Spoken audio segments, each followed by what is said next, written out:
자, 오늘은 항상성부터 방어작용까지 해보도록 하겠습니다. 먼저 호르몬입니다. 호르몬은 내분비샘에서 분비되어서 이제 혈액이나 조직액으로 분비되는 화학물질이에요. 내분비샘이랑 외분비샘 차이는 뭐냐면 내분비샘은 분비관이 없이 분비되기 때문에 혈액이나 뭐 이런 데로 온몸으로 간다는 거. 그래서 표적세포에 도달합니다. 그리고 외분비샘은 분비관을 통해서 가는 이런 땀샘, 소화샘 이런 애들이 있습니다. 그리고 호르몬과 신경의 차이는 이제 호르몬 같은 경우에는 혈액을 통해서 온몸 구석구석 가다 보니까 전달 속도가 느리고 효과가 지속적이고요. 신경은 이제 시냅스, 뉴런 통해서 이렇게 파바박 이렇게 빠르게 가다 보니까 전달 속도가 빠르고 효과가 일시적입니다. 자, 그리고 이 파트는 조금 외울 게 많은데 이름이랑 그 다음에 무슨 일을 하는지 기능이랑 그 다음에 어떤 곳에서 나오는지 내분비샘이랑 그리고 표적기관 어디로 가는지 이 네 가지를 중점적으로 설명해 보겠습니다. 목이 벌써 갔네. 큰일 났네 이거. 자, 일단은 항상성 조절의 중추는 간뇌의 시상하부죠. 여기 있네. 간뇌의 시상하부. 여기에서 이렇게 집중적으로 조절한다 생각하시면 됩니다. 그리고 이제 뇌하수체 전엽에서는 생장호르몬, 갑상샘 자극호르몬, TSH, 부신거질 자극호르몬이 나와요. 이거는 뇌하수체 전엽에서 나오는 건 이 세 개가 많이 나오기 때문에 얘네만 알아줘도 됩니다. 먼저 생장호르몬은 그냥 말 그대로 우리 몸을 생장시키는 역할을 하고요. 우리 온몸에 있는 뼈나 근육 이런 데로 갑니다. 그리고 갑상샘 자극 호르몬 관련해서는 하나의 흐름을 외워주면 좋은데 일단은 이 갑상샘 자극 호르몬 TSH를 나오게 하는 호르몬이 또 따로 있어요. 간내 시상하부에서 TRH라고 갑상샘 자극 호르몬 방출 호르몬이 나옵니다. 이 R이 방출인가? 그럴 거예요. 아무튼 그래서 얘가 뇌하수체 전엽으로 가요. 표적 기관이 뇌하수체 전엽인 셈이죠. 뇌하수체 전엽으로 가면 갑상샘 자극 호르몬이 나옵니다. 그럼 얘는 갑상샘 자극 호르몬이니까 어디로 가겠어요? 여기로 가겠죠. 갑상샘으로. 그럼 갑상샘에서 티록신이라는 호르몬을 또 분비를 합니다. 이 티록신이라는 호르몬은 물질 대사를 촉진해요. 물질 대사 촉진하고 세포호흡 촉진하고 그럼 당연히 열도 발생할 거고 우리 몸의 체온이 오르겠죠? 그래서 얘는 표적기관이 어디냐? 세포예요. 우리 온몸에 있는 세포로 가서 물질 대사를 촉진시킵니다. 이런 하나의 흐름, 간뇌 시상하부에서 TRH 나온 다음에 얘가 뇌하수체 전엽으로 가서 TSH 나온 다음에 TSH가 갑상샘으로 가서 티록신이 나오는 이 하나의 흐름을 외워두시면 되고요. 그 다음에 부신거질 자극 호르몬은 부신으로 가겠죠. 그리고 뇌하수체 후엽에서는 항이뇨 호르몬이 나옵니다. 항이뇨 호르몬은 표적기관이 콩팥이에요. 콩팥. 그 콩팥에서는 우리 그 항상성 조절하면 나오는 3대정, 체온, 혈당량, 삼투압 중에 삼투압을 조절합니다. 항이뇨 뒤에 가서 더 자세히 할 건데 항이뇨 호르몬이 방출되면 우리 온몸으로 이제 흡수하는 수분 흡수량이 증가를 하고 아무튼 그런 식으로 우리 몸의 삼투를 조절을 합니다. 그리고 부신은 겉질이랑 속질로 나뉘는데 이거 두 개 다 외워두셔야 됩니다. 당질 코르티코이드는 스트레스를 받은 약간 긴급한 위급 상황일 때 혈당량을 높여요. 결론만 외우는 겁니다. 결론만 혈당량을 높여요. 그리고 이제 속질에 있는 에피네프린 같은 경우는 얘도 혈당량을 높여요.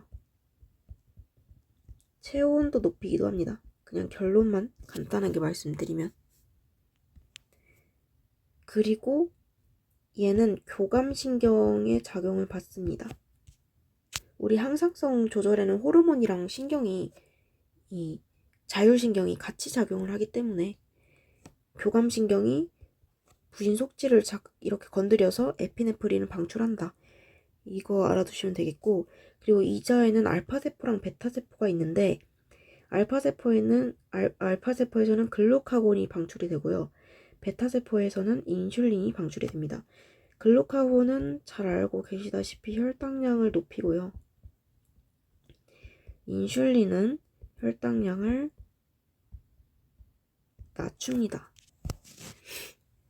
네. 그리고 이 베타세포를 자극하는 거는 부교감 신경이, 말이 안 나오냐. 부교감 신경이고요. 알파세포를 작용하는 건 교감 신경입니다. 그래서 부배인 이런 식으로 외우시면 됩니다. 우리 몸에 혈당량 조절하는 거 중에 혈당량을 높이는 거는 3개가 있어요. 당질, 코르티코이드, 에피네프린, 글루카곤. 그런데 혈당량 낮추는 건 인슐린밖에 없죠. 이게 왜 그런 거냐면은 혈당량이 높아지면은 그래도 어느 정도 살 수는 있어요. 우리 당뇨병 환자들 살고는 있잖아요. 근데 혈당량이 떨어지면은 정말 위급한 상황이 되기 때문에 이렇게 혈당량을 높이는 게 이렇게 있습니다. 그리고 난소 에스트로겐이고 정수 테스토스테론 이건 뭐 가볍게 넘어가시면 됩니다. 그래서 여기 써두신 거는 다 외우셔야 돼요. 뭐 하냈지? 얘네 표적기관은 간입니다. 얘네 2개 다. 인슐린이랑 글루카곤. 간으로 가서 나중에 더 할 건데, 글루카곤은 글리코젠을 포도당으로 분해해서 혈당량을 높이죠. 인슐린은 포도당을 글리코젠으로 합성해서 혈당량을 낮춥니다. 간에서 일어나는 그런 활동들이에요. 네, 다음 이거 쭉 정리한 거니까 읽어보시면 되고, 내분비계 질환 같은 경우 여러 가지가 있는데, 일단 당뇨병 같은 경우에는 제1형하고 2형 당뇨병으로 나뉩니다. 제1형 당뇨병은 이자의 베타세포가 아예 파괴되어서 인슐린이 안 나오는 거고요. 그 다음에 2형 당뇨병은 베타세포, 인슐린은 나오는데 이제 표적세포에 반응을 못해요. 그러니까 인슐린은 정상적으로 나오는데 표적세포에 가도 반응을 잘 안 해서 이제 이 혈당량 조절이 잘 안 되는 경우입니다. 그래서 제1형 당뇨병은 그냥 인슐린만 처방하면은 그래도 표적세포에는 반응을 잘 하니까 인슐린을 처방함으로써 해결할 수 있겠죠. 그 다음에 이거는 뭐 다 읽어보시면 되고, 다음에 이 항상성 유지 갑시다. 일단 항상성 유지 원리 2개가 있어요. 음성 피드백이랑 기량작용 2개가 있는데, 음성 피드백은 이제 이렇게 호르몬 이렇게 막 내보내다가 계속 내보내면은 이게 사람이 감당을 못할 거 아니에요. 그래서 조금 억제하는 작용을 곁들여 준 그런 게 음성 피드백입니다. 이 마이너스 음성 뭐 그런 거잖아요. 그래서 티록신 같은 경우 보면은 아까 그 과정이 하나로 정리가 되어 있죠. 간을 시상하부에서 TRH 내보내면 뇌하우스 전엽에서 TSH 내보내고 갑상샘에서 티록신 내보내서 이렇게 물질 대사를 하는 그런 건데, 계속 촉진만 하면 안 되니까 이렇게 돌아가면서 억제를 합니다. 예를 들어서 지금 티록신이 너무 많이 나오고 있는 상황이야. 그러면은 이걸 딱 간내 시상하부에서 띠리릭 감지를 한 다음에 너무 많이 나와 좀 그만 보내 하고 억제를 시킵니다. 여기에서도 지금 TSH 너무 많이 나오는데 하면은 시상하부로 이렇게 음성 피드백을 해서 억제를 시킵니다. 네, 그 다음에 기량작용 같은 경우에는 이제 하나의 원리 그런 거에 대해서 서로 반대로 작용을 해서 상쇄시키는 효과가 있는 그런 것들을 기량작용이라고 합니다. 뭐 예를 들어서 교감신경이랑 부교감신경, 심장박동 속도 조절. 교감신경은 심장박동 속도를 늘리죠. 촉진시키고, 그런데 부교감신경은 이제 시간이 지나면 또 심장박동 속도를 낮춥니다. 그리고 인슐린 글루카곤은 이제 혈당량이 너무 높으면은 인슐린이 낮추고, 반대로 혈당량이 너무 낮으면은 글루카곤이 높이고, 이런 반대 작용을 하는 그런 것들의 기량작용이라고. 다음 항상성 조절 과정, 혈당량 조절 과정부터 차근차근 보도록 하겠습니다. 먼저 식사를 할 경우에는 우리 몸에 포도당이 들어오니까 혈당량이 증가하겠죠. 이거를 간내 시상하부에서 감지를 합니다. 무조건 감지는 그 항상성 조절 중추인 간내 시상하부에서 한다고 생각하시면 돼요. 그러면 혈당량이 증가할 때는 부교감신경을 작용을 시켜서 이자의 베타세포에서 혈액으로 인슐린을 분비합니다. 인슐린의 기능은 두 가지가 있는데, 첫 번째는 우리가 잘 아는 포도당을 글리코젠으로 합성하는 작용이고요. 간에서 합니다. 이래서 혈당량이 낮춰지겠죠. 그리고 두 번째는 혈액에서 세포로의 포도당을 흡수하는 과정인데, 이게 혈액에서 이게 흡수하다 보니까 혈당량이 높아지는 거 아닌가? 라고 생각하실 수도 있지만, 혈액에서 세포로 이렇게 세포호흡에 이용할 수 있게 포도당을 흡수하는 걸 촉진하기 때문에 혈당량이 정상 범위까지 감소를 합니다. 그리고 공복 시에는 혈당량이 많이 떨어져 있는 상태이기 때문에 혈당량을 높여야 되죠. 그래서 혈당량이 감소한 거를 똑같이 간내 시상하부에서 감지를 하면 교감신경이 작용을 해서 이자의 알파세포에서 글루카곤을 혈액으로 분비를 합니다. 그럼 글루카곤이 간에서 글리코젠을 포도당으로 다시 분해하는 작업을 함으로써 혈당량이 정상 범위까지 증가하게 되는 것이죠. 이 문제는 그냥 인슐린이랑 글루카곤 헷갈리지 말고, 이건 종종 선지로 나오니까 이것까지 잘 기억해 두시면 그렇게 어렵진 않는 과정입니다. 네. 이 그래프로 자주 나오는데 봅시다. 간은 탄수화물 위주, 식사 후 혈중 포도당. 그러니까 식사 후니까 포도당 농도가 올라갔겠죠. 그럼 인슐린도 같이 얘를 낮추려고 올라갑니다. 그래서 같이 올라가는 게 이땐 인슐린이다. 그리고 운동 시작 후래요. 나는 그 운동 시작했으니까 지금 계속 혈당량이 떨어지겠죠. 그렇기 때문에 글루카곤도 분비량이 같이 올라가는 겁니다.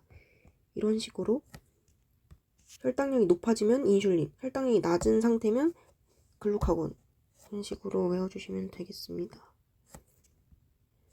이것도 거의 똑같은 내용이고요.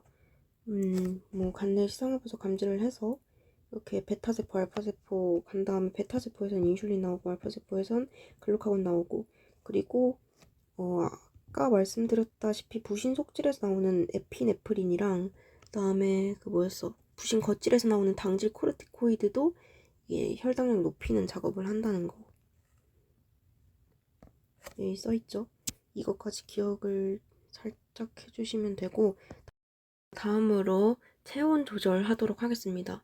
원래 이 위에 있는 그림으로 하려고 했으나 여기에서는 그 약간 발산량이랑 발생량이 잘 동시에 안 보이는 것 같아서 그냥 복잡하지만 이걸로 하겠습니다. 저도 기억이 이거는 가물가물해서 천천히 하도록 하겠습니다.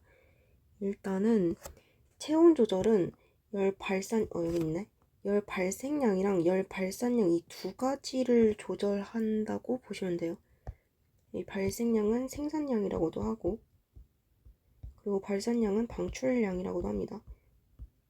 어쨌든 더우면은 발생량을 감소시키고 발산량 내보내는 거를 증가시키고, 그 다음에 추울 때는 발생량을 오히려 높이고 발산량을 낮춤으로써 우리 몸에다가 열을 가둬놔야겠죠.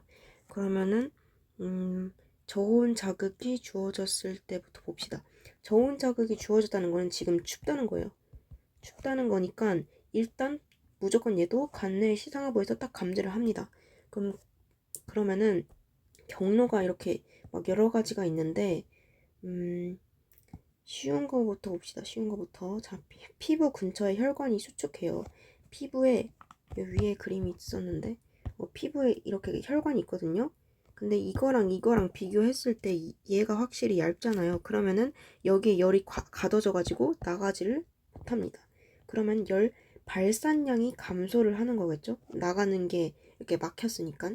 그래서 추울 때는 열을 가둬두는 겁니다. 수축해서. 그리고 근육이 떨립니다. 이게 아마 체성신경을 통해서 떨리게 하는 걸 거예요.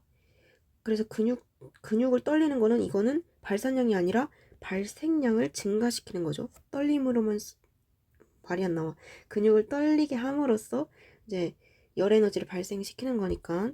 자, 그리고 이제 아까 그 티록신이 물질 대사를 촉진시키면서 열도 같이 발생한다고 말씀을 드렸잖아요. 그렇기 때문에 티록신 분비량도 결론부터 말씀드리자면 증가를 하게 됩니다. 왜냐하면은 이제 관내 시상하부에서 딱 감지를 하고 얘한테서 또 나오는 게 뭐였어요? TRH 나오죠? 갑상샘 자극 호르몬, 방출 호르몬이 나오면 뇌하수체 전엽으로 가서 뇌하수체 전엽에서 뭐 나오죠? TSH 나오죠. TSH 나오면은 이제 TSH 분비량이 증가하고 갑상샘으로 가면은 티록신 분비량이 증가합니다. 결국 티록신이 물질 대사를 촉진시킴으로써 우리 몸에 발생하는 열을 높이겠죠. 그러니까 물질 대사 촉진하면서 열 발생량이 증가합니다. 그리고 아까 그 부신 속질의 에피네프린이 혈당량을 높이는 것뿐만 아니라 열도 높여주는 역할을 하거든요. 그래서 이렇게 또 가가지고 부신 속질에서도 이제 그 추우니까 체온을 높여주는 역할을 합니다. 결과적으로 열 발산량은 감소를 하고 열 발생량은 증가를 해서 체온이 상승하는 효과가 있습니다. 네, 그리고 여기서 신경에 의한 신호 전달이랑 호르몬에 의한 신호 전달이라고 되어 있는데, 일단 신경인 건 이거는 다 교감 신경이고요. 그 아까 뭐지? 이거 말고 이건 체상 신경이고 요거는 다 교감 신경이에요. 요거는. 그리고 호르몬은 각자 이 티록신 이런 에피네프린 호르몬이고요. 그리고 고온 자극을 보겠습니다. 얘는 더울 때죠. 더울 때도 간내 시상하부에서 감지를 합니다. 그러면은 피부 근처 혈관을 확장해요. 아까 이 그림 보면은 피부 근처 혈관이 확장하여서 열 발산량이 증가하는 거죠. 열 발산량이 증가를 해서 너무 더우니까 내 몸에 있는 열을 내보내고, 그리고 간내 시상하부에서 이제 전달합니다. 뇌하수체 전엽에 전달을 하면은 이번은 TSH 분비량이 감소해요. 그러면 티록신 분비량도 감소를 하겠죠. TSH가 티록신 분비시키는 거니까. 그러면 물질 대사가 감소를 하게 되고, 물질 대사 안 하니까 열 발생하는 것도 감소를 하겠죠. 결론적으로 열 발산량은 증가하고 열 발생량은 감소해서 우리 몸을 더 시원하게 만드는 겁니다. 그리고 이것들은 너무 과할 경우 안 되니까 음성 피드백으로 이렇게 조절을 하는 겁니다. 네, 이제 삼투압 조절인데요.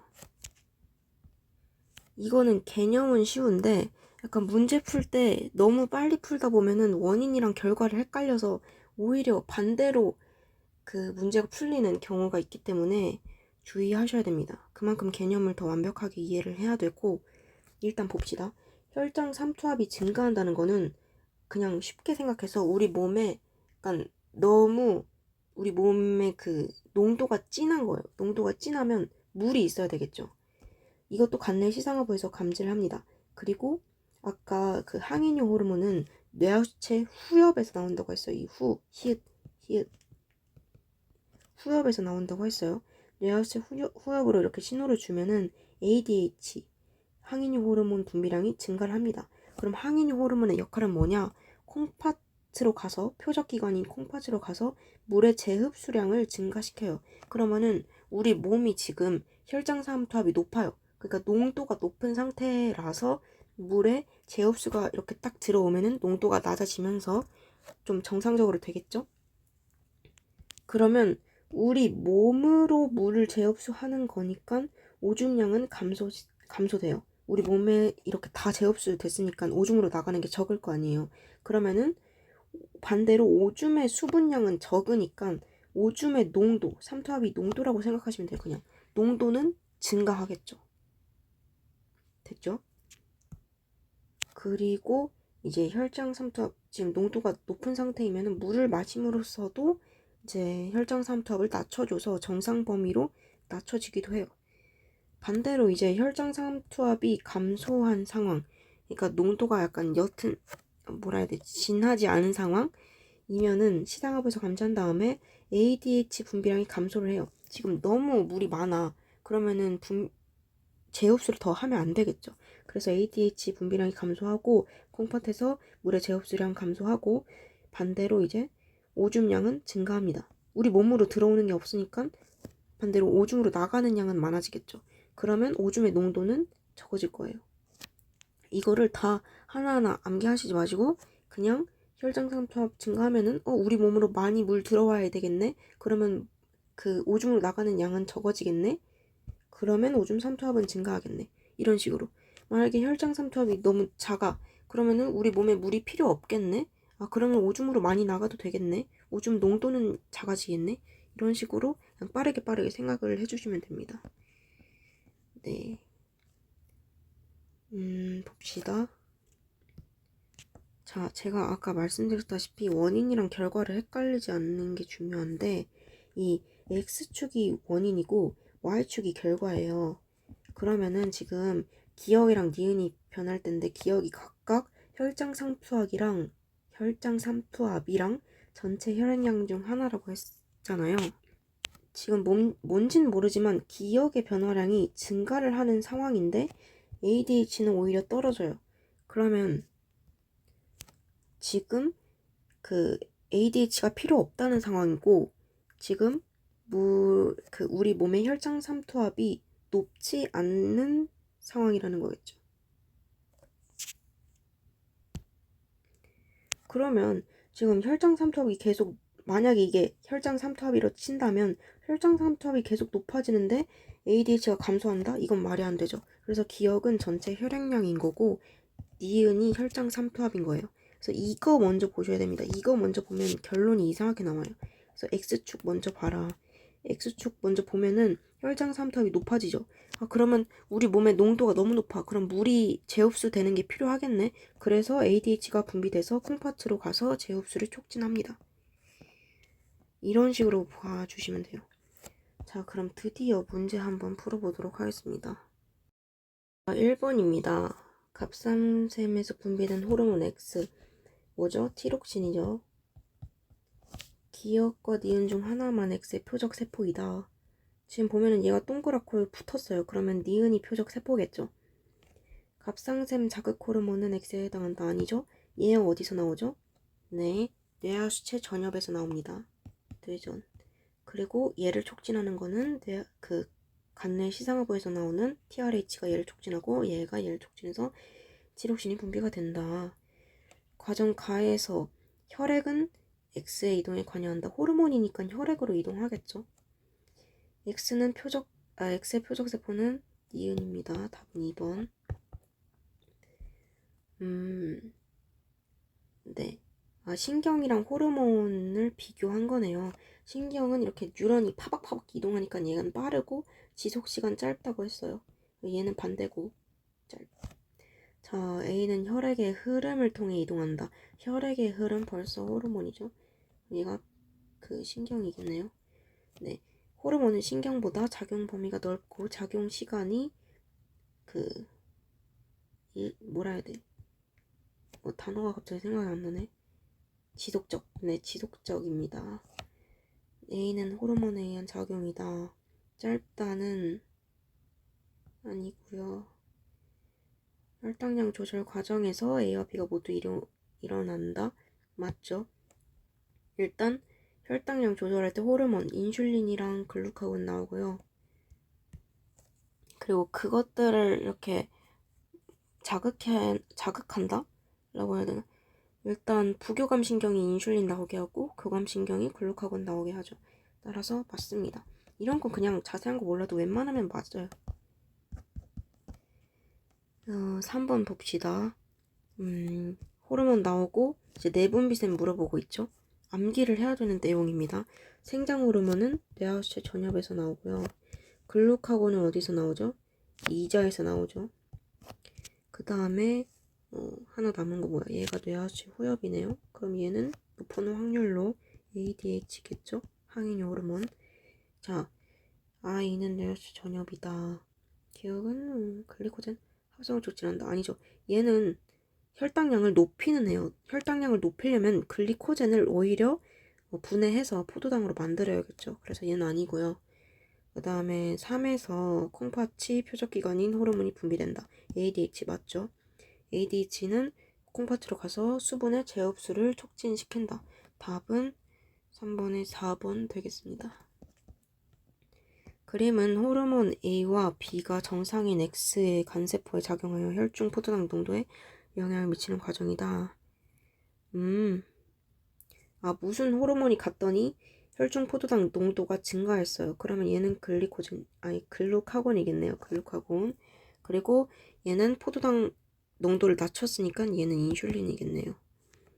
네, 간세포에는 A의 수용체와 B의 수용체가 모두 있죠. A와 B는 혈중 포도당 농도에 기량적으로 작용한다. 기량적이라는 거는 서로 반대되는 게 이렇게 작용을 하면서 조절을 한다는 거겠죠. 그리고 X에서 포도당 농도가 증가를 하면은 그냥 이게 인슐린인지 글루카곤인지 뭔지 몰라도 포도당 농도가 증가를 했어요. 그러면 낮추는 게 작용을 하겠죠. 그럼 B가 작용을 하겠죠. 틀려서 4번은 3번입니다. 자, 5번 그림은 표적기관 나타낸 거래요. 뇌하수체에서 분비되는데 지금 여기 이게 니은이 뒤에 있다고 해서 후엽이 아니에요. 그 그림에 따라 다를 수 있고 이거 보고 판단을 해야 됩니다. 어쨌든 얘는 이제 콩팥이랑 연결돼 있네. 그러면 얘는 ADH겠다. 그리고 얘는 후엽이겠다. 그렇죠? 그리고 얘는 전엽이니까 갑상샘을 나오게 하는 거는 이제 갑상샘을 나오게 하는데 갑상샘으로 가는 거는 TSH죠. 그래서 A가 TSH입니다. 기억은 뇌하수체 전염 맞고요. 수분 재흡수 촉진하고요. 시상하부는 네, 이거 나오면 무조건 맞는 거예요. 그냥 간내 시상하부는 항상성 조절에 중추니까. 그래서 5번이 정답이 되겠습니다. 자, 6번. 네. 니은의 농도. 티록신이랑 갑상샘 자극 호르몬 중 하나래요. 기억 니은이. 그러면은 일단 X축부터 먼저 봐야 돼요. 무조건. 원인이 X축이니까. 그러면은 이 둘 중 뭔지 몰라도 얘가 증가를 했더니 얘는 반대로 감소를 해요. 그러면은 지금 기억이 티록신이겠죠. 티록신이 너무 많이 나오니까 얘가 억제를 해라 해서 TSH가 덜 나오는 겁니다. 만약에 TSH가 덜 나오는데 티록신이 많이 이렇게 자, TSH가 많이 나오는데 티록신이 덜 나온다? 이건 좀 이상하죠? TSH는 얘를 자극시키는 거니까 나오도록. 그렇기 때문에 얘가 티록신입니다. 기억이 티록신, 얘가 TSH. 자, A. TSH 내보내는 거는 뇌하수체 전엽이죠. 뇌하수체 후엽은 항균형 호르몬, 이거 딱 하나만 기억하시면 되고요. 그 다음에 기억은 A에서 분비된다. 기억 티록신은 갑상샘에서 분비되죠. TSH가 A, 뇌하수체 전엽에서 분비가 되죠. 아니고 티록신의 분비는 음성 피드백으로 조절된다. 억제시키는 거 나오면 그냥 음성 피드백. 3번입니다. 자, 7번.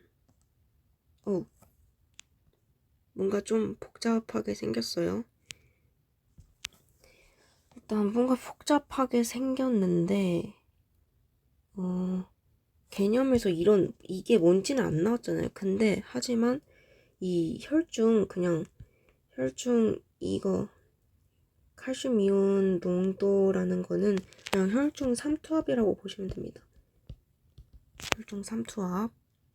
왜냐하면은 콩팥에서 오줌으로 배설되는 이거의 양을 조절한다 이렇게 나와 있잖아요. 그러면은 ADH가 작용을 하는 거겠죠. 항인 호르몬이. 그러면 역시 X축부터 봅시다. 혈중 삼투압이 증가를 하고 있어요. 증가를 하면 우리 몸에 뭔가 이 칼슘 이온의 농도가 높다는 거겠고, 그럼 물이 필요하겠죠. 물이 필요한 상황이에요, 지금. 그러면은 항인용 호르몬은 촉진되겠죠. 나오는 게. 그럼 지금 얘가 증가할수록 같이 증가하는 게 얘가 ADH일 겁니다. 그죠? 그러면 네. 그리고 지금 혈중 이 칼슘 이온의 농도가 높아지고 있는 상황이에요. 그럼 얘를 어떻게든 배출을 시켜야겠죠. 그렇기 때문에 오줌으로 배설되는 얘의 양은 증가합니다. 기억, 혈중 이 농도가 높으면은 X의 분비가 증가한다? 아니죠. X는 오히려 반대로 작용을 하고 있죠. Y가 증가하고요. 그 다음에 Y는 이거의 농도를 감소시키는 역할을 하죠. 수분 재흡수를 촉진함으로써. 그리고 기억은 증가. 답은 4번입니다. 자, 8번 봅시다. 이자는 소화효소가 포함된 이자액의 분비. 네. 그럼 소화를 촉진하는 거겠죠. 근데 교감신경은 뭔가 약간 위험한 상황에서 작용을 해요. 그렇기 때문에 소화를 하면 안 되겠죠. 지금 뭔가 뒤에서 뭐가 따라오고 있는데 도망가야 돼. 근데 소화해서 이렇게 잘못 내보내면은 큰일이 날 수도 있으니까 교감신경은 아니고요. 그리고 니은은 부배인 베타세포에서 분비되죠. 아니죠. 그리고 당뇨병의 원인 중에는 니은의 분비 부족이 있다. 네, 맞습니다. 제1형 당뇨병 같은 경우가 인슐린이 아예 안 나와서 이렇게 문제가 생기는 거고요. 혈당량 조절에. 그리고 2형 당뇨병 같은 경우에는 이제 나오지만 표적 기관이나 세포에 이렇게 딱 들어맞지가 않아서 작동이 잘 되지 않는다. 자, 얘도 뭔가 많이 나와 있는데 봅시다. 이자 연결된 신경 I의 작용으로 신경 1의 작용으로 네. 알파 세포로 갔어요. 그럼 여기에서는 이제 글루카곤 나오겠죠. 그러면 얘를 작용하는 거는 교감신경입니다. 네. 그리고 운동을 했어요. 아까 나왔던 거죠. 운동을 하면 지금 상황이 어떻다는 거예요. 지금 혈당량이 낮은 상태다. 그럼 같이 올려줘야겠죠. 혈당량을 높이는 건 글루카곤이죠. 그래서 B가 글루카곤이고요. A가 인슐린입니다. 기억은 B다. 맞죠? A는 세포로의 포도당 흡수를 촉진한다. 이거 선지로 나온다고 말씀드렸죠. 인슐린은 혈액에서 세포로의 포도당 흡수를 촉진해서 혈당량을 낮춥니다. 1회 신경절 이후 뉴런의 축삭돌기 말단에서 아세틸콜린이 분비된다. 이거 개념 설명을 했었는지 약간 기억이 안 나는데 교감신경이죠. 교감은 두 글자잖아요. 그래서 신경절 이전 뉴런이랑 신경절 이후 뉴런이랑 비교했을 때 교감 두 글자고 부교감은 세 글자니까 여기 앞부분이 신경절 이전 뉴런이 더 짧아요. 그리고 신경절 이후 뉴런이 더 깁니다. 그리고 교감 같은 경우에는 신경 전이랑 신경 후 여기에서 다른 물질이 나와요. 그리고 부교감 같은 경우에는 둘 다 아세틸콜린이 나오는데 얘는 여기는 아세틸콜린이지만 여기에서는 노르에피네프린이 나옵니다. 그래서 디귿은 틀렸다. 8번에 몇 번이야? 네, 9번에 2번 3번이 되겠네요. 자, 10번 봅시다. 네, 이런 문제가 쉬운 문제죠. ADH가 콩팥으로 이동하는 과정에 혈액이 당연히 호르몬이니까 관여하겠죠. 자, ADH 기능, 콩팥에서 수분의 재흡수를 촉진하고요. 그 다음에 혈장 삼톱이 증가했어. 그럼 물의 재흡수가 필요하죠. 그러면 ADH 분비가 촉진되는 거 맞는데 후엽이죠. 따라서 A, B. 정답은 10번에 3번. 맞고요. 자, 11번. 탄수화물을 섭취를 했네요. 그러면 우리 몸에 포도당이 많은 상태니까 인슐린이 나와야겠죠. 근데 정상인이랑 당뇨병 환자를 나타낸 거고 당뇨병 환자는 인슐린 분비가 적어요. 그럼 1형이겠네요. 그래서 탄수화물 섭취를 하면은 정상인 같은 경우에 이렇게 같이 올라가 줘야 돼요. 그래서 얘가 정상인이고 얘가 당뇨병 환자다. A 정상인이고요. 기억은 이자에 연결된 인슐린은 부교감 신경이고요. B의 간에서 단위 시간당 생성되는 글리코젠의 양 T1일 때가 T2일 때보다 더 많다. 단위 시간당 글리코젠이 생성된다는 거는 인슐린이 얼마나 더 많이 작용하는가요? 인슐린이 많이 작용을 한다면 그만큼 포도당이 글리코젠으로 합성이 되니까 글리코젠의 생성량이 많아지겠죠. 예, 보시면은 잠시만, 이거 인슐린 양이 아니라 혈중 포도당 농도였네? 잠깐만, 그러면 얘가 정상인이 아닌데? 자, 다시 풀겠습니다. 이렇게 헷갈리시면 안 됩니다. 네, 큰일 날 뻔했죠? 지금 탄수화물 섭취를 했어요. 그러면 정상인 같은 경우에는 인슐린 나와서 어느 정도 이게 조절이 돼야 되잖아요, 얘처럼. 근데 A 같은 경우는 그냥 조절 안 되고 섭취하는 대로 에라 모르겠다 포도당이 올라가 버립니다. 그래서 얘가 당뇨병 환자네. 이거를 틀릴 뻔했네요. 자, A가 당뇨병 환자고요. 기억은 이거는 여전히 인슐린은 부교감 신경에 의해서 촉진이 되죠. 그리고 B의 간에서 정상인의 간에서 어쩐지 이상하다 했어. 인슐린이 얼마나 많이 분비되는가. 일단은 탄수화물 섭취를 했으니까 T1일 때가 포도당이 더 높겠어요? 아니면 T2일 때가 더 높겠어요? T1일 때 포도당이 이렇게 섭취한 직후에서 계속 높으니까 인슐린이 이때 더 폭발적으로 많이 나오겠죠. 그럼 이때 더 폭발적으로 글리코젠을 많이 합성을 하겠죠. 따라서 얘는 T1일 때가 맞습니다. 따라서 정답은 4번. 네.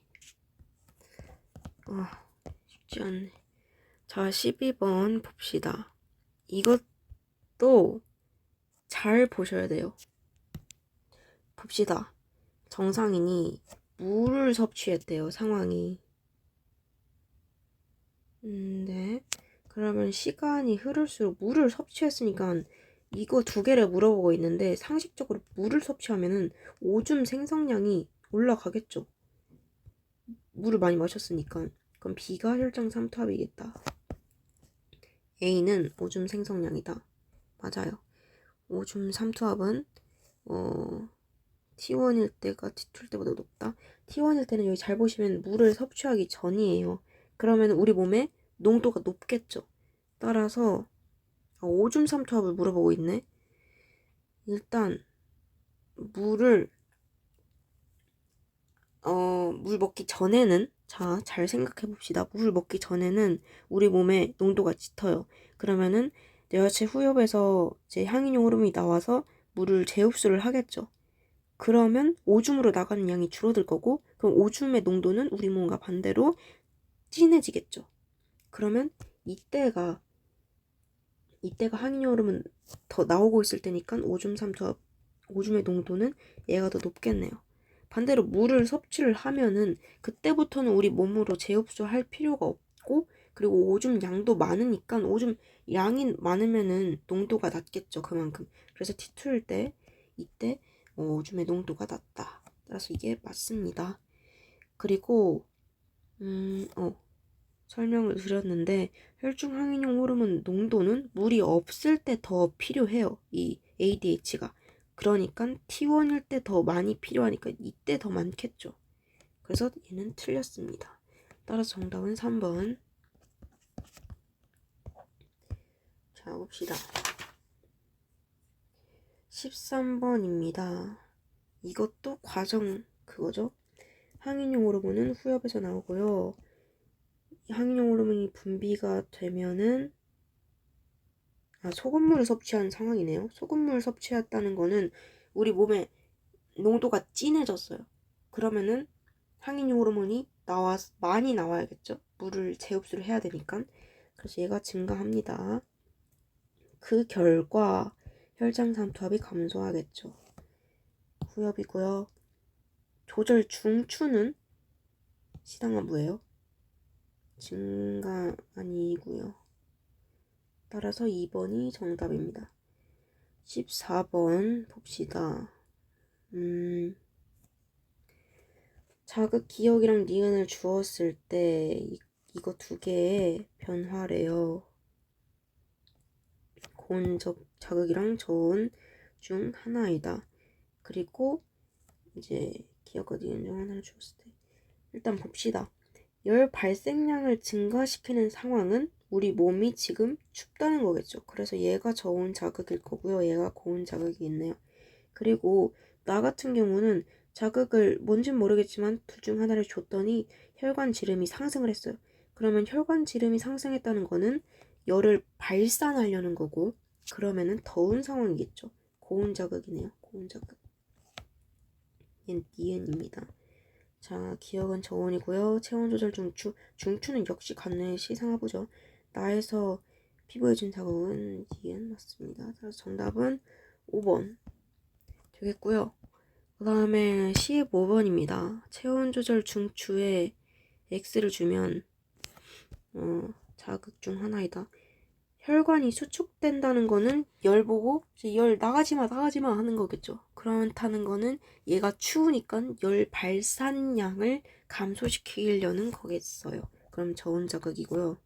고온 아니고.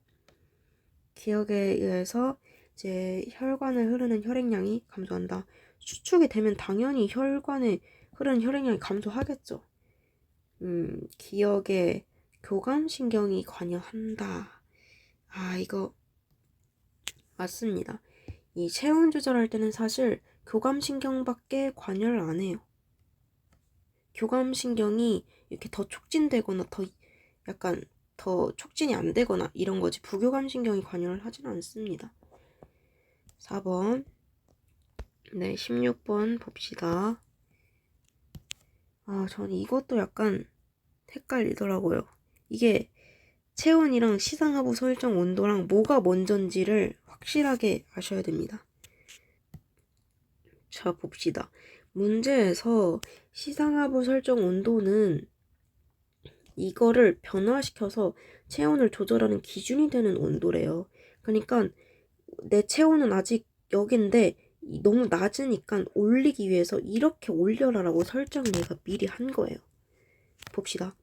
시상하부에 설정된 온도가 체온보다 높으면 자 지금 이 상황이죠. 시상하부에 설정된 온도가 체온보다 높아요. 그러면 체온이 상승하고 있죠. 지금 기울기가 얘는 맞고요. 이런 식으로 잘 봐가면서 푸셔야 돼요. 그리고 열 발생량 이거를 i랑 왜 자꾸 i로 읽고 1이랑 2에서 물어보고 있는데 봅시다. 일단 1 같은 경우에는 뭔가 일어나고 있진 않아 보이고 2 같은 경우에는 지금 시상하부 설정 온도가 높아요. 그러면은 얘는 지금 추운 거야. 얘는 지금 추우니까 온도를 높이려고 하는 거겠죠. 그럼 2에서 열 발생량 올라가고 열 발산량은 낮아지겠죠. 그러면은 이거 분수의 값은 얘가 더 크겠죠. 따라서 1에서가 더 작다. 이건 맞는 내용입니다. 단위 시간당 땀 분비량은 2에서가 3에서보다 많다. 땀 분비량이라는 거는 발산량을 조절한다고 볼 수 있어요. 발산량. 2를 봅시다. 지금 2 같은 경우에는 말씀드렸듯이 발산량을 낮춰야 돼요. 그러니까 땀 분비량도 낮겠죠. 근데 지금 시상하부 이 설정 온도 보면 3로 갈 때는 지금 너무 더 이만큼 낮춰 해가지고 지금 낮추는 상황이에요. 그러면 땀이 더 많이 나오겠죠. 상식적으로 생각을 해도. 그러면은 땀 분비량이 증가를 하겠죠. 따라서 3가 더 많습니다. 그래서 따라서 이거는 틀렸다. 정답은 3번입니다. 네, 이렇게 그 항상성 조절을 끝내봤습니다. 방어작용 하도록 하겠습니다. 네. 질병은 일단 감염성 질병이랑 비감염성 질병으로 구분이 되고요. 이거는 쉽게 구분이 되실 거예요. 네. 병원체가 이제 매개가 되는 거는 감염성 질병이다. 라는 거고, 그다음 병원체 종류도 조금 외워야 되시는데, 이거는 약간 그 병원체마다 갖고 있는 특징?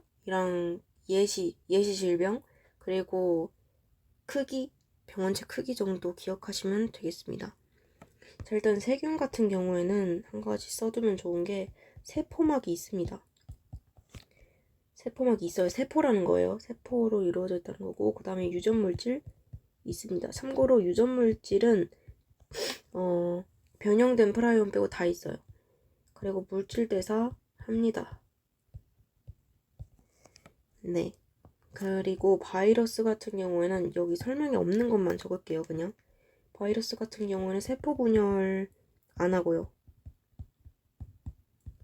그러니까 세포로 이루어져 있지 않다는 거예요. 세포막도 없다는 거고.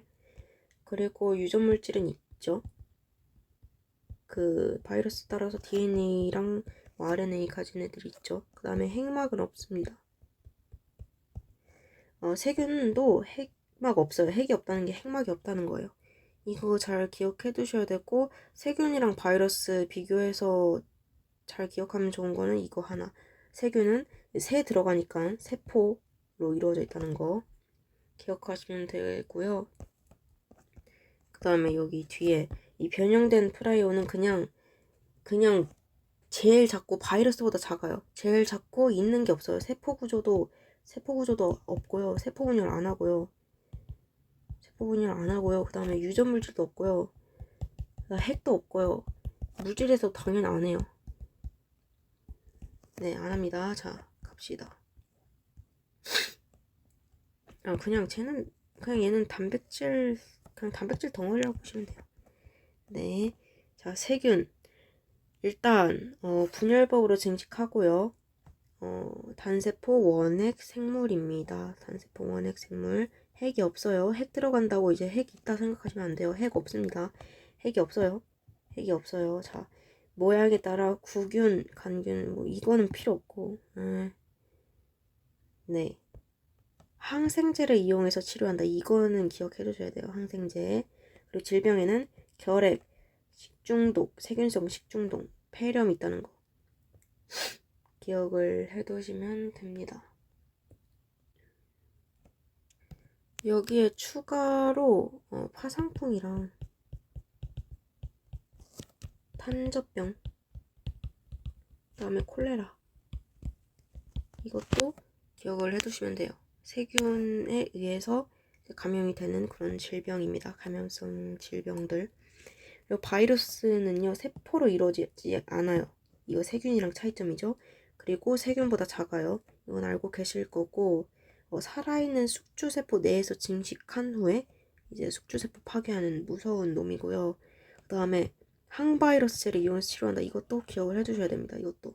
그리고 질병은 감기, 독감, 감기 바이러스, 독감 바이러스, 이거는 입에 착착 붙잖아요. 이거는 뭐 기억을 하고 계시겠고, 그 다음에 홍역, 소아마비, 에이즈, 이런 것들도 다 그 바이러스에 의해서 감염이 되는 질병들입니다. 그리고 원생생물은 이제 진핵생물, 핵 가지고 있고요. 얘는 대부분 가지고 있어요. 그냥 다 여기 앞에 설명해드린 것들 다. 그리고 매개 곤충을 통해서 사람 몸으로 들어옵니다. 말라리아, 수면병도 가끔 보였으니까 이것도 기억을 해두시고, 말라리아가 제일 많이 나오는 것 같아요. 그리고 균, 이제 무좀, 이제 곰팡이 말하는 거죠. 곰팡이. 핵을 가지고 있는 진핵생물이고요. 치료제 기억해 두셔야 됩니다. 항진균제를 이용해서 치료를 한다. 네, 이것도 읽어보시면 되고, 변형된 프라이온, 단백질, 그냥 단백질이고요. 네. 그래서 정상적인 프라이온 단백질이 여기에 이 변형된 프라이온 단백질이 접촉을 하면 무조건 얘는 그냥 변형돼 버립니다. 그래서 이제 신경세포 파괴되면서 이러한 병들이 나타나요. 네, 감염병, 질병 예방하는 거. 그리고 방어작용, 이거 중요하죠.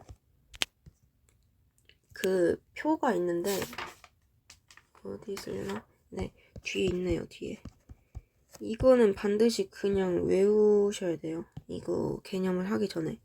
자, 방어작용은 비특이적 방어작용이랑 특이적 방어작용으로 나뉩니다. 비특이적이라는 거는 특이적이지 않게 그냥 무조건 작용하는 거예요.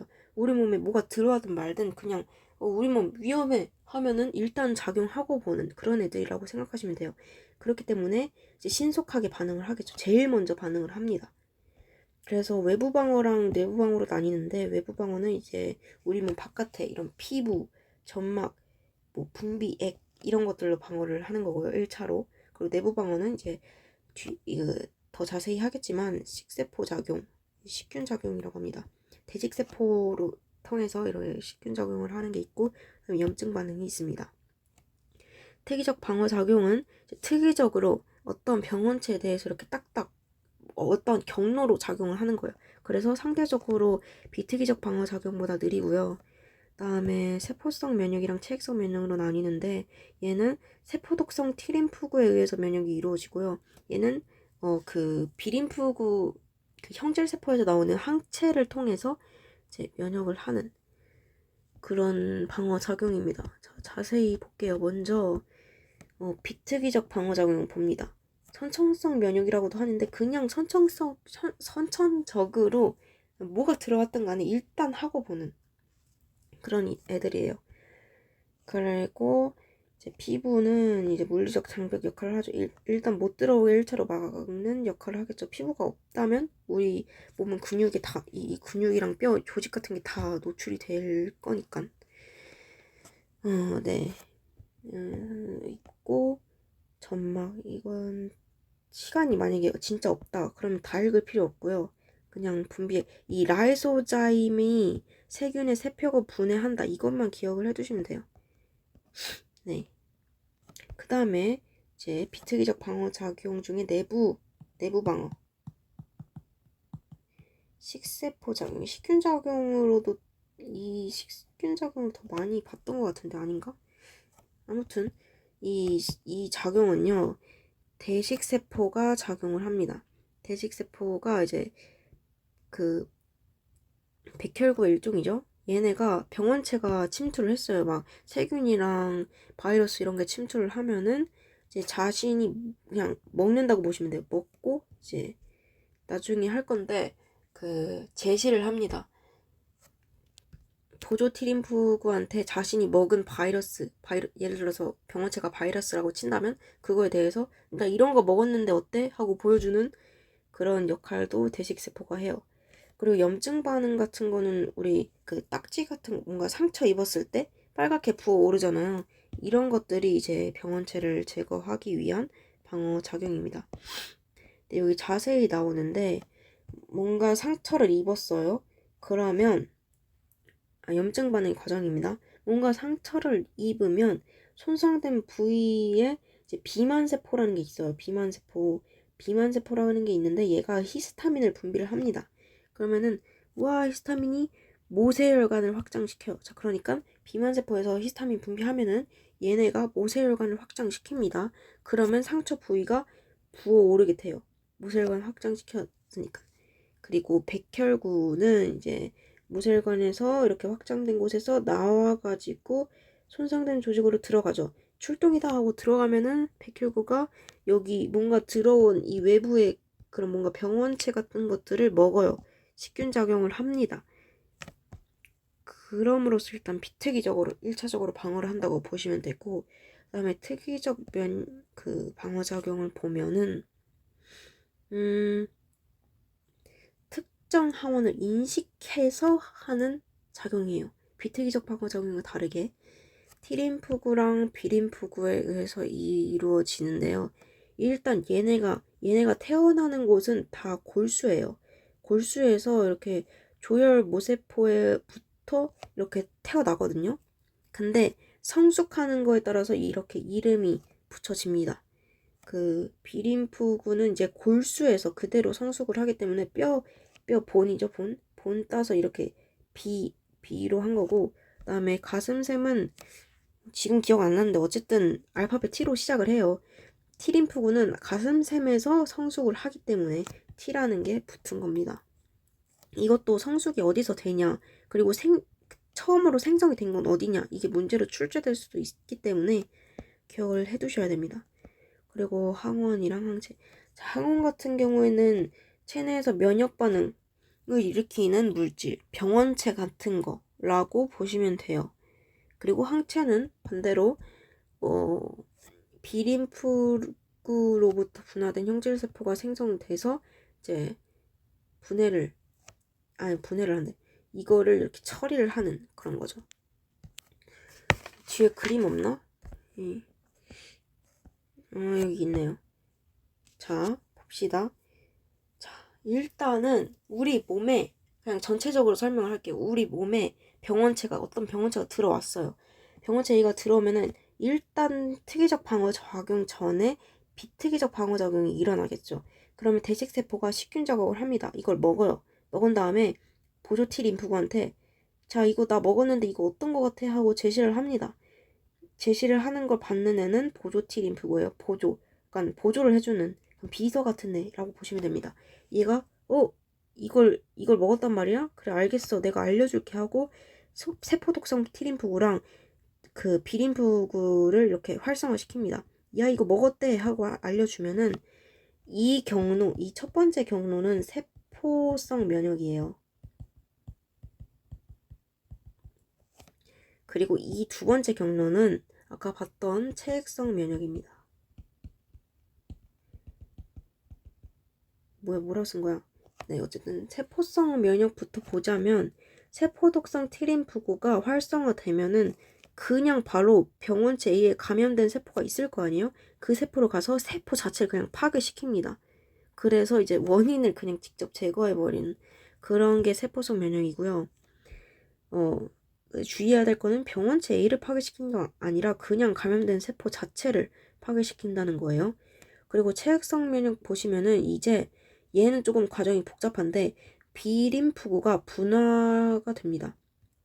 분리가 돼요. 그래서 형질세포랑 기억세포로 분화가 됩니다. 이 두 가지로. 근데 항체가 나오는 거는 무조건 형질세포예요. 이 기억세포는 이따 볼 2차 면역 반응의 시작이고요. 그리고 이 형질세포는 무슨 역할을 하냐? 항체를 생성을 합니다. 이 항체 생성을 하는 게 선지에서 기억세포에서 항체가 만들어진다 이렇게 나올 수도 있으니까 형질세포에서 이 히읗 항체가 나온다 이렇게 기억을 해주시면 됩니다. 그러면 얘 항체가 항원항체 반응을 일으켜서 그 항원을 처리를 하겠죠. 이게 체액성 면역입니다. 위의 내용 볼까요? 다 설명을 했던 거고요. 그래서 여기까지가 이 형질세포에서 항체를 생성을 해서 1차로 하는 게 1차 면역 그 반응 과정이었고요. 그리고 2차 면역 반응이라는 게 있어요. 2차 면역 반응은 뭐냐면은 이 기억세포잖아요. 이름부터. 기억세포는 이 병원체 A라는 거를 기억을 합니다. 그래서 나중에 이 A가 한 번 더 놀러 왔을 때 더 빠르게 반응을 하도록 도와주는 그런 역할을 하는 애예요. 그래서 이거 그래프 같은 거 보시면은 항원 A를 처음 주사를 했어요. 그죠? 그러면은 항체가 만들어지겠죠? 다시 대식세포가 이렇게 제시를 해서 그 보조 T림프구가 보여주고 그럼 비림프구가 그 형질세포랑 기억세포로 분화가 되고 형질세포에서 항체가 나오면서 A에 대해서 반응을 하겠죠. 이만큼 반응을 합니다. 그리고 시간이 지난 다음에 또 이번에는 항원 A랑 항원 B를 주사를 했어요. 항원 A는 또 온 거잖아요, 얘가. 그러면은 아까 분할했던 기억세포가 다시 형질세포랑 기억세포로 분할을 합니다. 그러니까 얘가 다시 형질세포랑 기억세포로 분할을 한다고요. 그럼 여기에서 또 항체 나오는데 더 빠르게 나오겠죠. 그래서 시간에 비해서 이렇게 빠르게 나오는 거예요. 근데 항원 B 같은 경우에는 얘가 처음 봤으니까 그냥 이런 속도로 나오는 거고요. 네. 그래서 이걸 이용한 게 백신이죠. 그 항원을 약간 독성을 제거하거나 아니면 뭔가 더 약하게 만들어서 주입을 하면은 기억세포가 얘를 기억하고 진짜로 이 바이러스나 세균 이런 병원체가 들어왔을 때 더 빠르게 반응을 할 수 있는 그런 게 백신입니다. 그래서 얘는 항체를 넣는 게 아니에요. 기억세포의 생성을 유발하기 위해서 항원을 넣는 겁니다. 얘는 항원을 주입하는 거예요. 근데 그대로 주입하면 죽으니까 조금 독성을 낮춰서 주입을 하겠죠. 이것도 보면은 봐봐요. 죽은 A를 닭에게 주사하고 얼마 후에 살아있는 A를 주사했대요. 그러면은 얘로 인해서 이 A에 대한 기억세포가 만들어져서 더 빠르게 반응을 하다 보니까 생존했겠죠. 죽은 A라는 건 이 병원체를 더 약화시켰다는 거예요. 그리고 죽은 A 주사하고 살아있는 B를 주사했대요. 이건 무슨 죽은 A 주사했으면 얘에 대한 기억세포가 만들어졌기 때문에 살아있는 B 주사하면 죽겠죠, 당연히. B 주사하고 얘도 마찬가지일 거고 죽은 B 주사하고 살아있는 B 주사했을 때는 기억세포 만들어진 상태니까 2차 면역 반응이 빠르게 일어나서 생존을 했다라는 겁니다. 자, 이제 방어작용 이 정도로 하면 될 것 같고 혈액형 봅시다. 혈액형은 너무 꼬지만 않는다면 쉽게 풀 수 있을 겁니다. 자, 응집원 이건 항원이에요. 항원. 응집원 같은 경우에는 A형은 응집원 A가 이 적혈구 표면에 붙어 있고요. 그리고 A형 같은 경우 응집소 베타를 가지고 있습니다. 이거부터 해야 되겠구나. 항원은 적혈구 위에 있고요. 그 다음에 응집소는 그 혈장에 있어요. 혈장. 액체 부분. 자, B형은 응집원 B를 가지고 있고 응집소 알파를 가지고 있습니다. 만약에 B형이 응집원 B랑 응집소 베타를 가지고 있다면 이거는 얘네 둘이 항원항체 반응 일으켜서 결합을 해가지고 얘는 죽어요. 피가 이렇게 굳어버려가지고. 그래서 이렇게 다른 걸 가지고 있다는 거 명심해 주시고 AB형은 응집원만 2개 가지고 있고요. O형은 응집소만 2개 가지고 있습니다. 그래서 판정을 할 때는 이 피 한 방울 떨어뜨리고 그거에 대해서 항원항체 반응 일으켜서 그 응집하는 걸 보고 판정을 하는 거잖아요. 그렇기 때문에 항 A 혈청에는 응집소 알파가 들어있습니다. 뭐가 들어있는지 이건 기억하셔야 돼요. 항 B 혈청에는 응집소 베타가 들어있습니다. 그래서 A형 같은 경우에는 그 항 A 혈청에만 응집 반응을 일으키겠죠. 왜냐면 A형 같은 경우에는 응집원 A를 가지고 있으니까 응집소 알파가 들어있는 항 A 혈청을 떨어뜨리면은 응집 반응을 일으키면서 얘가 응집된 게 보이겠죠. 나머지도 다 마찬가지입니다. 얘는 둘 다 들어있으니까 둘 다 그 응집원을 가지고 있으니까 모든 걸 반응을 하는 거고 얘는 응집소밖에 없으니까 반응을 안 하는 거예요.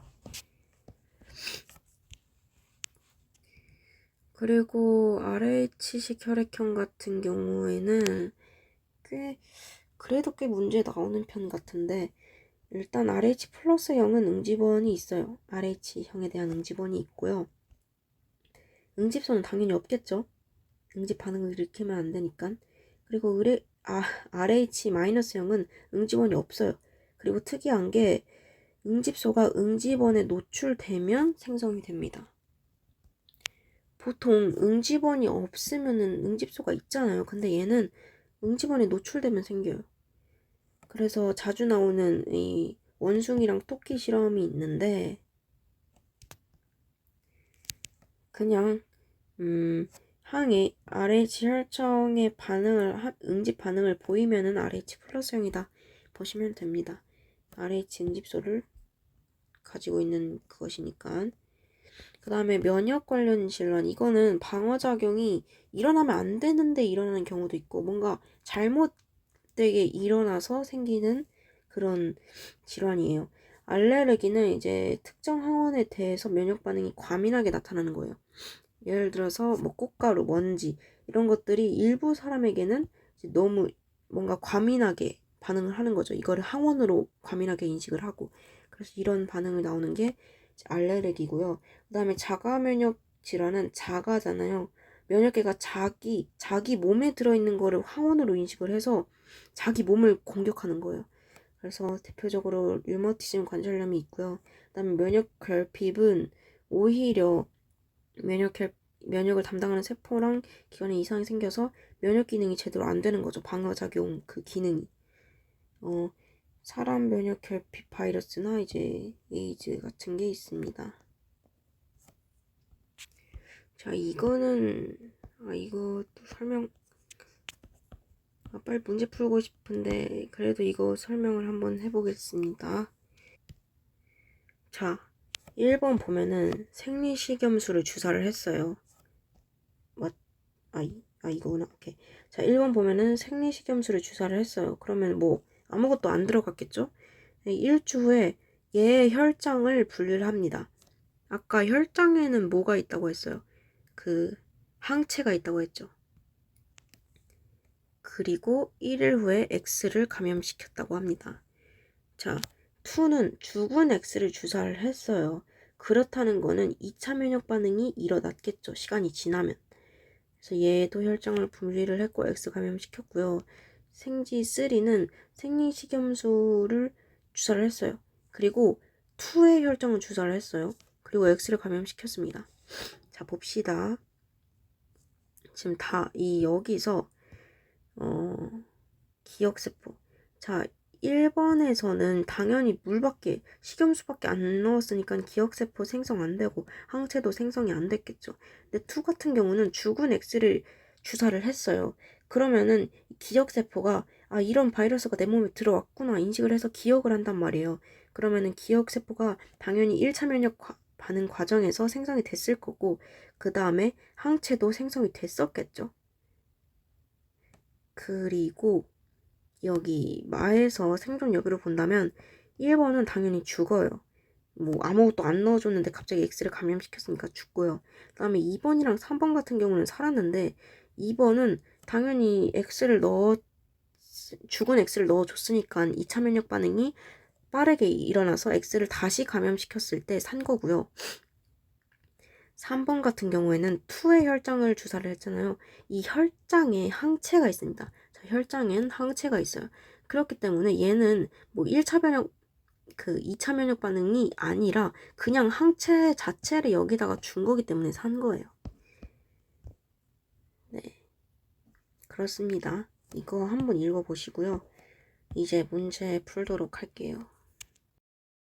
네, 빨리 풀면은 틀리는 파트이기 때문에 천천히 풀도록 하겠습니다. 자, A와 B는 감염성, 비감염성이고 예시 보면 딱 나오죠. 얘가 감염이고 얘가 비감염이구나. 병원 재감염으로 나타남. 특징 가해에 해당한다. 여기죠. 뭐지 이게? 이게 예시라는 거구나. 자, 이걸 봐야 되는구나. 자, 병원체 감염으로 나타나는 거 맞죠? 감염성이니까. 그리고 A의 치료에 항생제가 사용된다. A의 병원체 뭐예요? 세균이죠. 이거 기억하셔야 됩니다. 세균은 항생제로 치료해요. 그 다음에 말라리아는 A에 해당한다. 말라리아 같은 경우에는 원생생물이 병원체로 작용을 하는 감염성 질병이기 때문에 맞습니다. 따라서 5번. 2번 봅시다. 구성성 문제. 이거 알아두셔야 된다고 했죠. 얘는 지금 보면은 에이즈 바이러스예요. 이게 바이러스 질병인지 모르더라도 세표벽이 없으니까 바이러스이지 않을까? 라고 생각을 그냥 외우세요. 이거 에이즈 나오면 얘는 바이러스입니다. 여기다 써야 되는구나. 바이러스.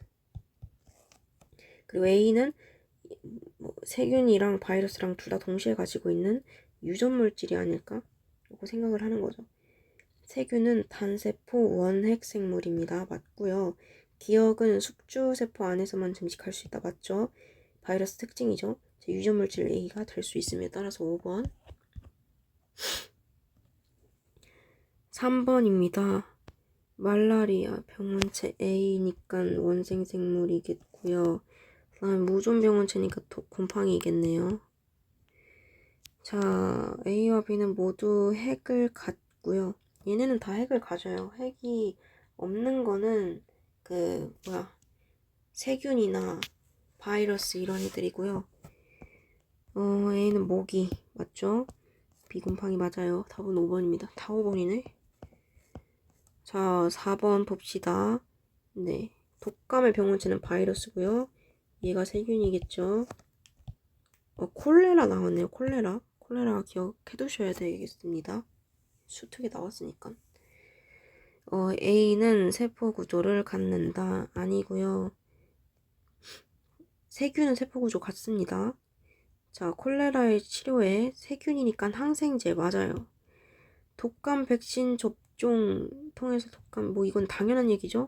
맞습니다. 더 자세히 설명해 보자면 백신은 2차 면역 반응을 유도를 한다. 이거 딱 기억해 두시면 되고요. 그 다음에 5번입니다. 방어작용. 외부 방어작용에 대해서 이렇게 나타내고 있네요. 물리적 장면. 비특이적 방어작용이죠. 아닙니다. 니은 디귿에는 모두 라이소자임이 비특이적 방어작용이 라이소자임이 세균의 세포벽을 무너뜨린다고 했어요. 맞죠? 그 다음에 리을에서 제거할 수 있겠죠? 이건 그냥 읽고 푸셔도 됩니다. 답은 4번. 자, 6번 봅시다. 염증 반응. 오케이. 순서 없이 나타냈대요. 이거 뭐죠? 염증 반응? 자, 일단 들어갔어요. 그러면은 비만 세포에서 히스타민 나오고 얘가 모세혈관 확장시키면서 뭔가 하죠? 네. 대식 세포가 식균 작용을 하겠죠. 봅시다. 이게 1번 같고요. 그러면 얘가 2번이고요. 마지막에 고름이 생기겠죠. 비만세포. 얘가 대식세포겠네. 백혈구구나. 백혈구겠네요. B는 백혈구이다. 히스타민은 기억에 해당한다. 맞고요. 가다나 맞습니다. 따라서 정답은 5번. 네. 이거 기억해야 된다고 말씀드렸죠. 생성 장소는 얘나 다 똑같이 골수예요. 그래서 기억이 골수구나. 가슴샘이랑 골수 순서 없이 나타낸 거라고 했으니까 니은이 가슴샘이겠고요. 그리고 관여하는 면역 반응에는 아까 그 특이적 방어작용 둘로 나뉜 거 기억하시죠? 티림프구가 이제 세포독성 티림프구가 세포성 면역에 관여를 하고요. 그 다음에 비림프구는 체액성 면역에 반응을 합니다. 항체 나오는 거 체액성 면역이에요. 니은은 가슴샘이고요. 디림프구는 항체 생성 안 하고요. 비림프구의 형질세포에서 생성이 되죠. A는 체액성 면역 받고요. 4번입니다. 네. 봅시다. Y가 뭐지? 여기 X에 대한 항체 Y의 구조. 항체는 단백질로 이루어져 있어요. 우리 몸에 있는 히읗 들어가는 거. 거의 다 항체로 이루어져 있다고 보시면 돼요. 혈구.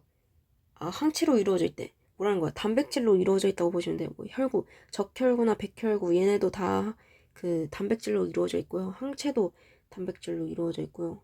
뭐 있더라? 모르겠다. 어쨌든 간에 단백질로 이루어져 있습니다. 그리고 지금 이거 보면은 여기로 결합을 했죠. 그러니까 당연히 여기가 결합 부위겠죠. 그 다음에 이제 T림프구는 Y를 생성한다? 말도 안 되는 소리. B림프구의 형질세포에서 생성을 합니다. 그리고 X, 병원체 X. 기억과 특이적으로 결합하는 항원을 갖냐. Z 지금 결합하고 있죠. 그리고 문제에서 X에 대한 항체 Y의 구조라고 했으니까 X도 결합하겠죠. 따라서 얘는 맞습니다. 정답은 4번. 자, 9번을 봅시다. 9번을 보면 그거네. 체액성 면역에 대한 과정이네요. 대식세포 보조 티림프구, 세포독성 티림프, 세포성 면역이구나. 세포독성 티림프구를 순서 없이 나타냈대요. 봅시다. 일단 병원체 A가 들어왔어요. 그러면은 기억 이 대식세포에서 항원을 제시를 하겠죠. 그러면은 보조 T림프구가 이거를 받아서 얘를 촉진시키겠죠. 촉진시키면은 이제 얘가 세포 독성 T림프구일 거고요. 기억은 항원 제시한다. 니은과 디귿은 골수에서 성숙한다? 성숙이니까 얜 T죠. 가슴샘입니다. 아니고요. P에서 세포성 면역 반응이 일어난다. 맞습니다. 이거 자체가 세포성 면역 반응이죠. 기억 디귿 정답은 4번. 자, 다음은 병원체 X에 감염이 되었대요. 항원강체. 원인 물질이래요. 그러면 얘가 항원이겠죠. 니은이 항체일 겁니다. 그죠? 자, 기억세포랑 형질세포래요. 자, 항체를 생성하는 거는 형질세포입니다. 기억세포가 생성을 했다. 이거 안 뗍니다. 이러면. 그리고 X에 다시 감염되면 2차 면역 반응이 일어나는 걸 말하는 거겠죠? 다시 감염된다면 B가 뭐예요? 기억세포죠? 기억세포가 빠르게 형질세포로 다시 분화된다고 했어요. 그리고 이제 이 형질세포가 X에 대한 항체를 다시 생성을 하겠죠. 빠르게 생성을 할 거예요. 1차 면역 반응 때보다. 그럼 A는 형질세포 맞고요. 나에서 체액성 면역 반응. 항체 생성됐으니까 체액성 면역 반응이죠. 맞습니다. 한 종류의 니은, 한 종류의 항체는 여러 종류의 항원과 결합을 하는가? 이거는 아닙니다. 그래서 정답은 3번. 이거 아까 그림 봤을 때 여러 종류의 항원이랑도 결합하는 거 아니냐? 라고 보실 수도 있는데 사실 저도 완전히 이해가 된 건 아니지만 그래도 이렇게 문장으로 제시됐다는 거는 항원항체 반응의 특이성을 알고 있느냐라고 물어보는 거기 때문에 이거는 아니라고 답하셔야 돼요. 한 종류의 항체는 한 종류 그 특이적인 항원이랑만 반응한다라고 이해를 하시면 되겠습니다. 네, 11번 봅니다. 이거 딱 보니까 2차 면역 반응에 대해서 물어보고 있는 것 같죠? A와 B는 정상 생쥐랑 가슴샘이 없는 생쥐래요. 그럼 여기선 T림프구가 나올 수가 없겠죠. T림프구 아까 그 항원항체 반응의 과정을 보면은 대식세포에서 제시된 항원을 보조 T림프구가 받아서 이제 그 항원항체 반응, 특이적 방어작용을 시작을 하잖아요. 근데 이 시작되는 보조 T림프구가 생성이 안 된다는 거는 아예 항체가 생성이 안 된다는 거겠죠. 약간 그래서 B가 약간 가슴샘이 없는 생쥐고 얘가 정상이겠네요. X는 세포 구조를 갖는다. X가 뭐죠?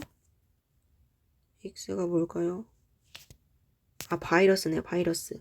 세포 구조 안 같습니다. 자, 구간 1에 비해서는 구간 1 여기에 비해서는 X에 대한 기억세포가 없어요. 기억세포는 비림프구가 형질세포랑 기억세포로 분화가 됐을 때 나타나는 거니까 없고요. 그 다음에 2와 3에서 뭐 이렇게 많이 썼었죠.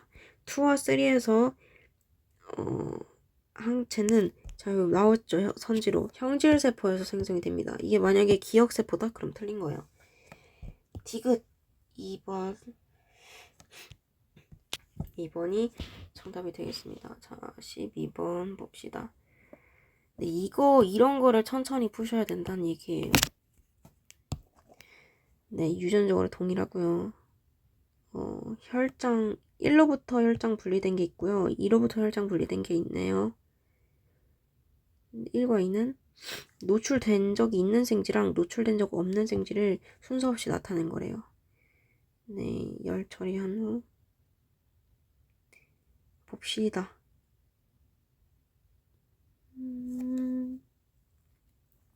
열 처리했다는 거는 항체가 아까 뭘로 이루어져 있다고 했죠? 단백질로 이루어졌다고 했어요.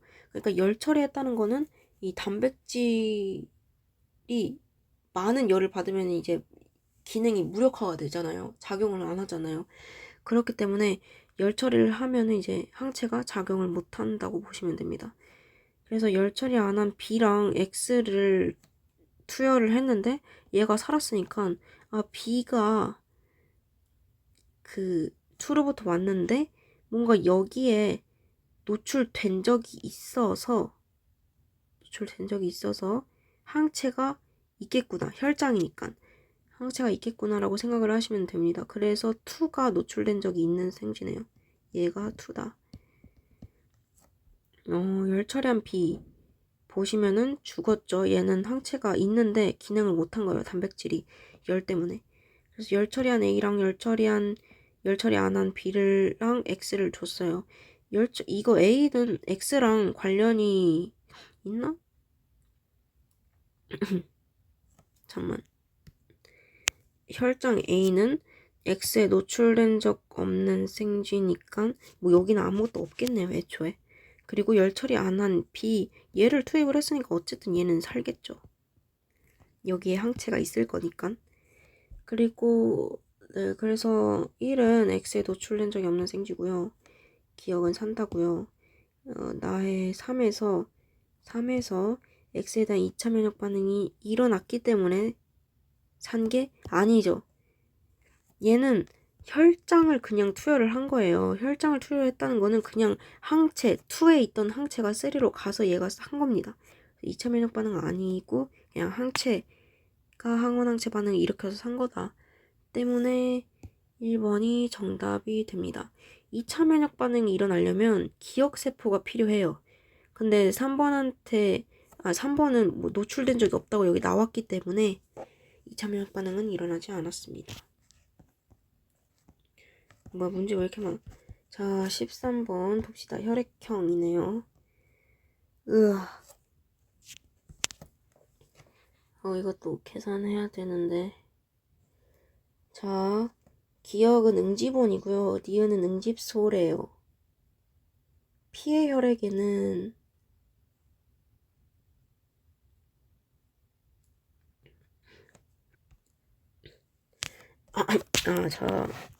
피의 혈액에는 응집원 기억과 응집소 니은이 있대요.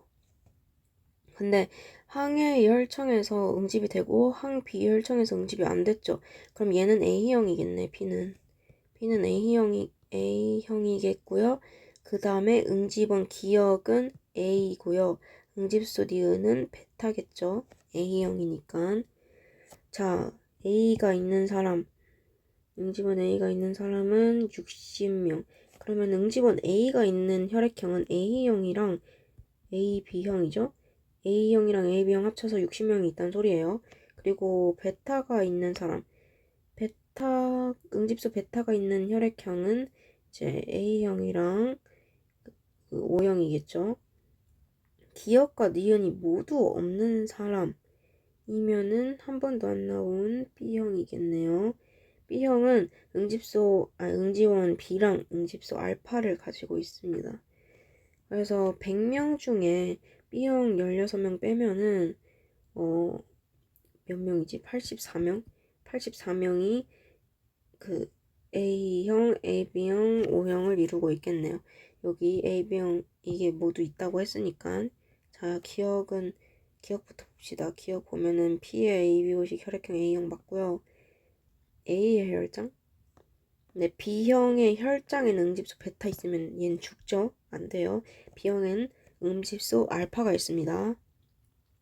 자, AB형인 사람의 수와 O형인 사람 수 더한 건 50이다.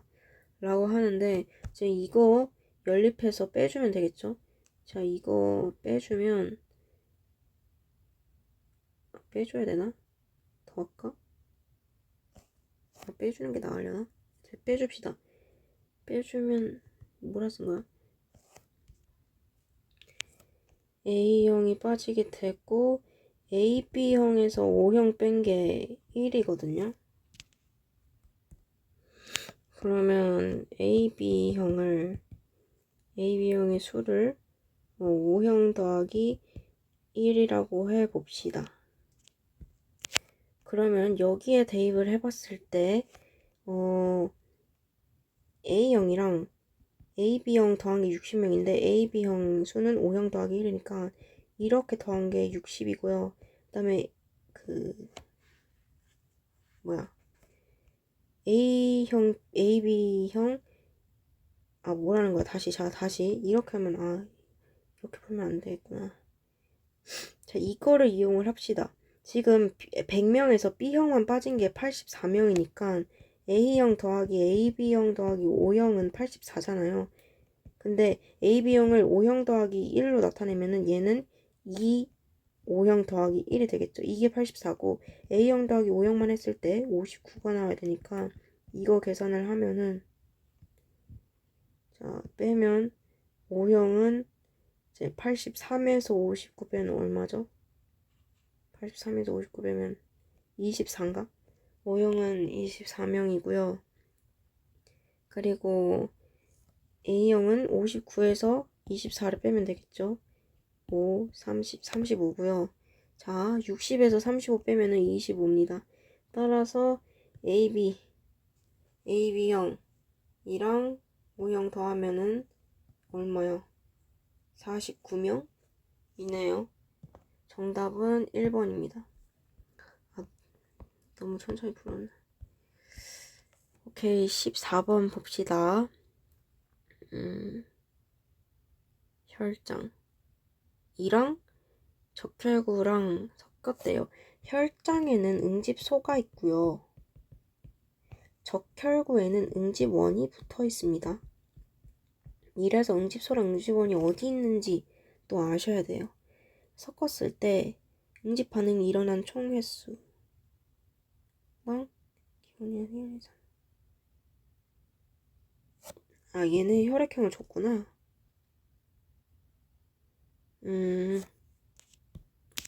지금 혈장에는 응집소가 있죠. 근데 그 응집 반응이 일어난 총 횟수를 봤더니 얘는 2번이래요. 그럼 얘가 혈장에 응집소가 2종류가 있다는 거고, 그렇다면 얘는 O형인 I겠죠. 그리고 얘는 한 번 일어났으니까 하나의 응집소를 가지고 있을 거예요. 한 종류. 그렇기 때문에 얘는 A고요. 얘는 0이겠죠? A, B, 0이니까. 이렇게 사람까지 써주고 얘는 응집소를 가지고 있지 않습니다. A는 0이고요. 기억은 I 1이고요. 니은의 적혈구와 니은 A형이니까 적혈구에 응집원 A가 있겠죠. ABO식 혈액형이 B형인 사람이 혈액을 섞으면 혈액에는 응집원이랑 응집소 둘 다 있어요. 그러면 얘는 B랑 알파를 가지고 있겠네. 항원항체 반응이 일어나겠죠. A형이랑 알파 응집 반응을 일으키면서 얘는 틀렸습니다. 그래서 이 B형이 A형한테 수혈을 못하잖아요. 됐고요. 자, 15번 봅시다. 또 방어작용이 나왔네. 말라리아는 원생생물에 속하고요. 그럼 니은이 바이러스겠네요. 소아마비도 바이러스에 속합니다. 이것도 기억해두세요. 네, 기억 원생생물. 기억과 니은은 모두 단백질을 갖긴 가져요. 바이러스도 이 단백질 껍질이랑 유전물질이 이렇게 이루어져 있잖아요. 네. 아무튼 A에는 소아마비를 일으키는 병원체에 대한 항체가 들어있다. 백신에는 항체가 들어있는 게 아니라 항원이 들어있죠. 이런 거에 틀리시면 안 됩니다. 항원이 들어있습니다. 항체가 들어있는 거는 혈장이에요. 백신은 항원이 들어있기 때문에 2차 면역 반응을 빠르게 이렇게 하는 거를 유도하는 거지 항체가 들어있진 않습니다. 또 항체라고 썼네. 항원입니다. 항원. 따라서 정답은 3번 이고요. 이런 거 조심해야 됩니다. 자, 16번 봅시다. 면역계가 자기 세포를 항원으로 인식하여서 공격을 하겠죠. 이거는 자가 면역 질환. 그리고 특정 항원에 과민하게 반응하는 거. 뭐 꽃가루에도 기침하는 사람 있고 안 하는 사람 있듯이 과민하게 반응한다. 이건 알레르기죠. 기원 항원이다. A는 알레르기 아니고 류마티즘 관절염은 A의 그거에 해당하죠. 따라서 16번 답 1번입니다. 네, 이렇게 그 방어작용까지 마무리 해봤습니다.